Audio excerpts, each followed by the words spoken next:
ഈ ഫോട്ടോ കണ്ടിട്ട് സഹാബത്ത് പറഞ്ഞു ഇത് അള്ളാന്റെ ഹബീബാണെന്ന് പറഞ്ഞിട്ട് ഇങ്ങനെ കരയാൻ തുടങ്ങി. ചരിത്രത്തിൽ കാണാം. അങ്ങനെ ആ ഫോട്ടോ കണ്ട് അള്ളാന്റെ ഹബീബിനെയും കണ്ട് ഫോട്ടോ കണ്ടിട്ട് അവര് തിരിച്ചു പോകുന്ന സന്ദർഭം, തിരിച്ചു പോകുന്ന ഹബീബ് റസൂലുള്ളാഹി സ്വല്ലല്ലാഹു അലൈഹി വസല്ലമ തങ്ങളുടെ അടുത്തേക്ക് പോവുകയാണ്. പോകുന്നതിന്റെ മുമ്പ് അവർ ചോദിച്ചു. എന്താണ് ചോദിച്ചത്? മിൻ ഐന ലക ഹാദിഹി സുവർ, എവിടെന്നാണ് നിങ്ങൾക്ക് ഈ ഹബീബിന്റെ പ്രവാചകന്മാരുടെ ഫോട്ടോ നിങ്ങൾക്ക് എവിടെന്നാണ് ലഭിച്ചത്?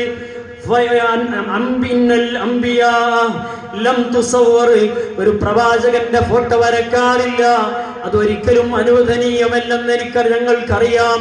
പിന്നെ നിങ്ങൾക്ക് ഇതെവിടെ നിന്ന് കിട്ടി എന്ന് ചോദിച്ചപ്പോ അവര് പറഞ്ഞു അല്ലാഹു സുബ്ഹാനഹു വ തആലയോട് ആദം നബി അലൈഹിസ്സലാത്തു വസ്സലാം അയ്യുരിയഹുൽ അംബിയാ